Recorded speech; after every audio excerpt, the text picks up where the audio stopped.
المصري. الله على النقطة، أهلاوي جميل.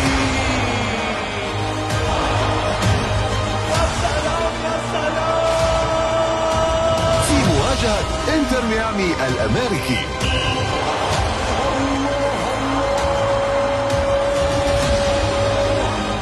هنا ميسي سيعيدهم ضمن منافسات كأس العالم للأندية 2025 السبت 3 بعد منتصف الليل KSA على NBC Action.